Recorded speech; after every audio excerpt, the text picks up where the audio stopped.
हरियाणा में लगातार तीसरी बार सरकार नहीं बनने से जहां हुड्डा फैमिली की सियासत खतरे के दायरे में आ गई है, वहीं गुलाबी गैंग के सपने भी चकनाचूर हो गए हैं। लेकिन इन दोनों के अलावा 4 लोग ऐसे भी हैं जो इस समय सदमे के दौर से गुजर रहे हैं, जिनके घरों में मातम पसरा हुआ है। और ये 4 लोग 4 एंगल से अलग अलग नामों से जाने जाते हैं। जी हाँ, हम चर्चा कर रहे हैं तारा, सितारा, पिटारा और संवारा के। इन चारों ही शख्सियतों का हुड्डा फैमिली की सियासत में बेहद खास योगदान है, बेहद खास जगह है। और ये तारा, सितारा, पिटारा और संवारा कौन है, ये जानने के लिए आज की इस खरी खरी खबर को आप जरूर सुनिए।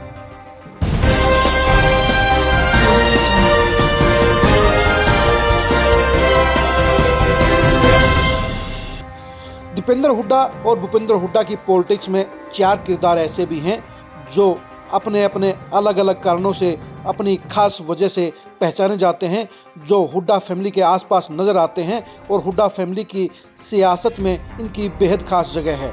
अगर हुड्डा फैमिली की सरकार बन जाती तो ये चारों ही चेहरे बड़ा मोटा माल कमाते, सरकार में बड़ी गहरी पैठ बनाते और अफसरशाही इनके इशारों पर नाचती। जी हाँ, हम चर्चा कर रहे हैं आपके साथ तारा, सितारा, पिटारा और संवारा की। आइए बताते हैं कि ये तारा, सितारा, पिटारा और संवारा कौन है और इनका सियासत का किस तरह से बंटाधार हुआ है। हुड्डा फैमिली की सरकार नहीं बनने से कैसे इनको बड़ी सियासी चोट लगी है, कैसे इनके सपने चकनाचूर हुए हैं और कैसे इनकी प्लानिंग का बंटाधार हुआ है। पहले हम बात करते हैं तारा और सितारा की। तारा, सितारा के तौर पर सोशल मीडिया में जिन नामों का सबसे ज़्यादा चर्चा हुआ है वो हैं दिवांशु बुद्धिराजा और सचिन कुंडू की। इन दोनों ही युवा नेताओं की जोड़ी दीपेंद्र हुड्डा के साथ में पिछले कई सालों से नज़र आ रही है। दोनों ही दीपेंद्र हुड्डा के बेहद खास लोगों में शामिल हैं। दोनों ही दीपेंद्र हुड्डा की चमचागिरी करने में कोई कोताही नहीं करते हैं। दीपेंद्र हुड्डा को खुश करने के लिए ये कहीं तक भी जा सकते हैं और इसलिए दीपेंद्र हुड्डा के साथ में ये हमेशा साए की तरह रहते हैं। दीपेंद्र हुड्डा ने भी इन दोनों ही युवा नेताओं को आगे बढ़ाने में कोई कोर कसर नहीं छोड़ी। तारा के किरदार के तौर पर नाम लिया जाता है दिवांशु बुद्धिराजा का। दिवांशु बुद्धिराजा को इसी चमचागिरी के बलबूते पर लोकसभा चुनाव में करनाल से टिकट मिली। वो चुनाव भी लड़े लेकिन वो चुनाव हार गए। ये हार दिवांशु बुद्धिराजा को बहुत खल रही थी, लेकिन इसके बावजूद उनको इस बात का विश्वास था कि वो इस हार की कमी विधानसभा चुनाव में पूरी कर लेंगे, क्योंकि उन्हें इस बात का पक्का यकीन था कि इस बार हरियाणा में सरकार बन रही है और उनके आका दीपेंद्र हुड्डा मुख्यमंत्री बन रहे हैं। दिवांशु बुद्धिराजा ने करनाल से चुनाव लड़ने का भरपूर फायदा उठाया और वो करनाल जिले के सुपर पावर के तौर पर खुद को दिखाने लगे। वो भूपेंद्र हुड्डा और दीपेंद्र हुड्डा के बराबर की कुर्सी पर बैठने लगे और उन्होंने करनाल की पॉलिटिक्स से कुलदीप शर्मा को बेदखल करके उनकी जगह को हथियाने का काम चंद ही महीनों में पूरा कर लिया। यानी दिवांशु बुद्धिराजा करनाल की पॉलिटिक्स में एक ऐसी पावर बन गए जो दीपेंद्र हुड्डा के मुख्यमंत्री बनने के बाद वहां किसी और को टिकने नहीं देती। वहां बाकी के पुराने कांग्रेस नेताओं का सफाया उन्होंने चुनाव लड़ते टाइम ही कर दिया, क्योंकि वो इतने ज़्यादा और कॉन्फिडेंस में थे कि लोकसभा चुनाव में दिवांशु बुद्धिराजा ने कांग्रेस के तमाम बड़े नेताओं को इग्नोर करने का काम किया, उनको हाशिए पर डालने का काम किया और चुनाव प्रचार में किसी की मदद भी नहीं ली।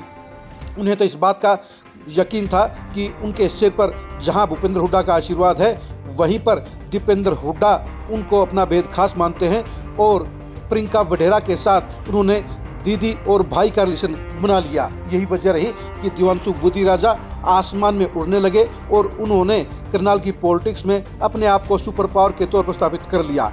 लेकिन विधानसभा चुनाव में कांग्रेस की करारी हार के चलते अब दिवांशु बुद्धिराजा की पीठ जमीन पर लग गई है। उनके सारे सपना चकनाचूर हो गए हैं और करनाल की पॉलिटिक्स में वो अचानक ही हाशिए पर आ गए हैं, क्योंकि सरकार नहीं बनने के चलते अब दिवांशु बुद्धिराजा की पॉलिटिक्स के ऊपर भी ताला लग गया है और अगले 5 साल के लिए उन्हें दर दर की ठोकरें खाने पर मजबूर होना पड़ रहा है।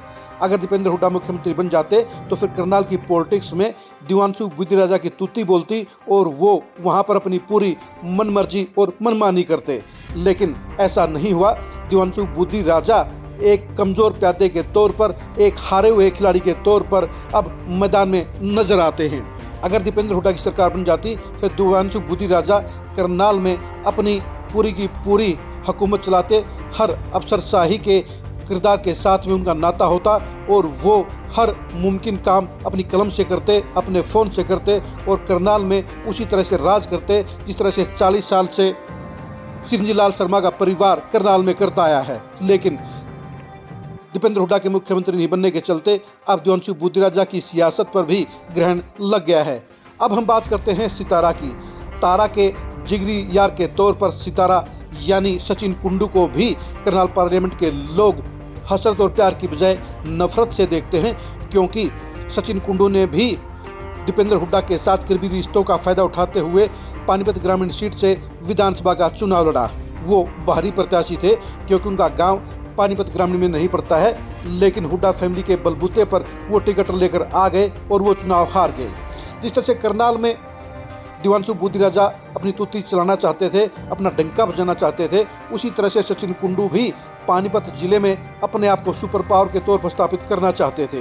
लोकसभा चुनाव में पानीपत जिले का सारा तामझाम, सारा सिस्टम सचिन कुंडू ने संभाला हुआ था और विधानसभा चुनाव में वो जीत हासिल करके सिर्फ विधायक नहीं बल्कि हुड्डा की सरकार में मंत्री बनने के सपने भी देख रहे थे। उन्हें भी इस बात का पूरा यकीन था कि हुड्डा फैमिली की सरकार बनने पर उन्हें बड़ा ओहदा मिलेगा, उन्हें बड़ी पावर मिलेगी, वो मालामाल हो जाएंगे और पानीपत जिले में वो विधायक बनकर एक मजबूत पॉलिटिकल शख्सियत के तौर पर राज करेंगे, यानी मौज करेंगे। लेकिन उनके सपने भी अपने जिगरी यार तारा की तरह चकनाचूर हो गए और सितारा भी टूटकर जमीन पर आ गिरा। वो खुद भी चुनाव हार गए और हुड्डा फैमिली की सरकार भी नहीं बनी, जिसके चलते सचिन कुंडू एक बार फिर से रास्ते पर आ गए हैं और पानीपत जिले के तमाम कांग्रेस के पुराने नेता उनकी हार पर खुशी मना रहे हैं, क्योंकि पुराने कांग्रेस नेताओं को इस बात का डर था कि अगर सचिन कुंडू विधायक बन गए तो उनकी बरसों की मेहनत पर पानी फेर देंगे और वो पानीपत की पॉलिटिक्स में आने वाले 20-30 सालों तक उनको टिकने नहीं देंगे, न ही उनके सियासी वारिसों को जगह बनाने देंगे और वो पानीपत की पॉलिटिक्स पर पूरा कब्जा कर लेंगे। लेकिन उनकी हार के चलते अब कांग्रेस का हर छोटा बड़ा नेता खुश है, क्योंकि उनका कांटा पानीपत ग्रामीण के जनता ने निकालने का काम कर दिया है। अब हम बात करते हैं पिटारा की। हुड्डा परिवार की पॉलिटिक्स में एक पिटारा भी है और ये पिटारा ऐसा है जिसने अपने आप को सुपर बॉस के तौर पर स्थापित कर लिया था और जिसे जेडी के तौर पर कांग्रेस के लोग जानने लगे थे, यानी जेडी यानी जयदीप धनखड़। जयदीप धनखड़ के बारे में कांग्रेस का वो हर शख्स जानता है जो हुड्डा फैमिली की सियासत करता है, क्योंकि जेडी की बगैर दीपेंद्र हुड्डा कुछ नहीं करते हैं और जेडी दीपेंद्र हुड्डा के मुख्यमंत्री बनने पर सबसे मजबूत सियासी पावर के तौर पर स्थापित होने का सपना देख रहे थे। ये सच्चाई भी है कि जेडी ने अपने आप को इतना मजबूत कर लिया था कि कांग्रेस के बड़े बड़े नेता भी उसके आगे हाथ जोड़ने का काम कर रहे थे और जेडी का अहंकार इतना ऊपर उठ गया था कि उन्होंने कांग्रेस के नेताओं के नमस्ते लेना भी छोड़ दिया था, क्योंकि ये सबको पता चल गया था कि जेडी दीपेंद्र हुड्डा के राइट हैंड है और दीपेंद्र हुड्डा उनसे पूछे बगैर कुछ भी नहीं कर सकते हैं और जेडी इसलिए दीपेंद्र हुड्डा के मुख्यमंत्री बनने पर कांग्रेस सरकार में सुपर पावर के तौर पर खुद को समय से पहले ही बैठा हुआ देख रहे थे। वो दीपेंद्र हुड्डा के मुख्यमंत्री बनने पर सबसे मोटा फायदा उठाने वाले की कतार में सबसे आगे अपने आप को देख रहे थे। वो 10-20-100 करोड़ नहीं बल्कि हजारों करोड़ के खेल में अपने आप को शामिल होता हुआ देख रहे थे। उन्हें इस बात का एहसास हो गया था कि अगर दीपेंद्र हुड्डा मुख्यमंत्री बन गए तो उनकी सबसे ज़्यादा पोबारा होगी, सबसे ज़्यादा मोटा फायदा उनका होगा और दीपेंद्र हुड्डा के मुख्यमंत्री बनने पर वो सबसे ज़्यादा पावरफुल शख्सियत होंगे। लेकिन ऐसा नहीं हुआ, क्योंकि दीपेंद्र हुड्डा मुख्यमंत्री नहीं बन पाए, इसलिए जेडी भी अब ज़मीन पर आ गए हैं। उनके सपने मटिया मेट हो गए हैं और उनकी सियासत का भी और उनके सपनों का भी खात्मा हो गया है। अगर दीपेंद्र हुड्डा मुख्यमंत्री बन जाते तो जेडी उस शख्सियत के तौर पर सामने उभरते जिनकी सीएमओ और सीएम की कोठी पर तूती बोलती और जेडी के बगैर कांग्रेसी सरकार में कोई पत्ता भी नहीं हिलता। लेकिन जेडी के भी बुरे दिन आ गए हैं, उनकी दिवाली भी काली मन गई है, क्योंकि जब दीपेंद्र हुड्डा ही घर पर बैठ गए हैं तो ऐसे में जेडी के ख्वाब भी लाजमी है कि चकनाचूर हो गए हैं।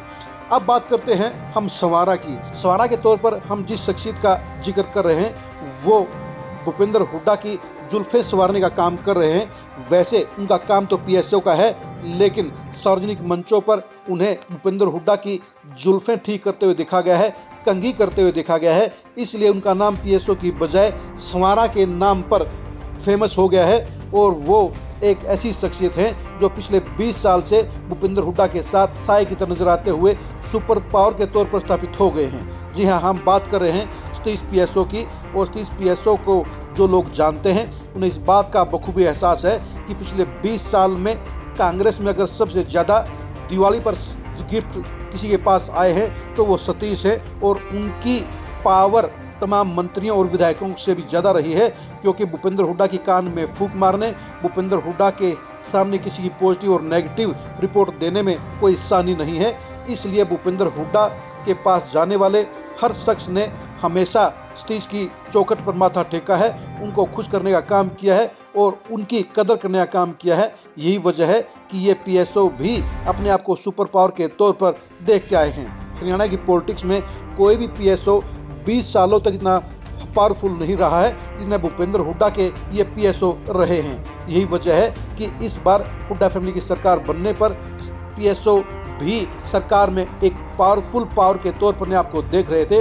उन्हें इस बात का एहसास था कि चाहे भूपेंद्र हुड्डा मुख्यमंत्री बने या दीपेंद्र हुड्डा मुख्यमंत्री बने, लेकिन उनकी तूती बोलती रहेगी, उनकी पावर चलती रहेगी, उनका दबदबा कायम रहेगा और 20 साल की तरह अगले 5 साल भी उनकी मौज रहेगी, क्योंकि उनके पास जो रिसोर्सेज है, उनका जो दबदबा है और उनकी जो हुड्डा परिवार में पकड़ है, उसके बलबूते पर हुड्डा की सरकार में उनका कोई काम नहीं रुक सकता था। वो सुपर पावर के तौर पर स्थापित रहते। लेकिन हुड्डा फैमिली की सरकार नहीं बनने पर ये संवारा भी अब गली में आ गया है। वो एक सिंपल पीएसओ बनकर रह गया है। एक सुपर पावर सेंटर के तौर पर स्थापित होने के मजे लेने के, पावर चलाने की हसरत उनकी अधूरी रह गई है।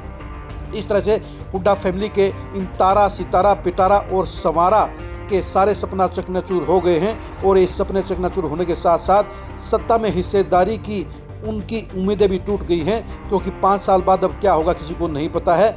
अगर हुड्डा फैमिली की सरकार बन जाती तो तारा, सितारा, पिटारा और संवारा चारों ही एक मजबूत पावर के तौर पर नजर आते और हुड्डा सरकार में इनकी तूती बोलती हुई साफ तौर पर नजर आती। लेकिन हुड्डा फैमिली के ये चारों ही नमूनों के अब सपने टूट गए हैं, चकनाचूर हो गए हैं और उनकी सियासी हसरतें भी खत्म हो गई हैं। उनके ऊपर बिजली गिर गई है और उनकी दिवाली इस बार बम्पर दिवाली होने की बजाय काली दिवाली रही, क्योंकि उनके घरों के अंदर मातम पसरा हुआ था।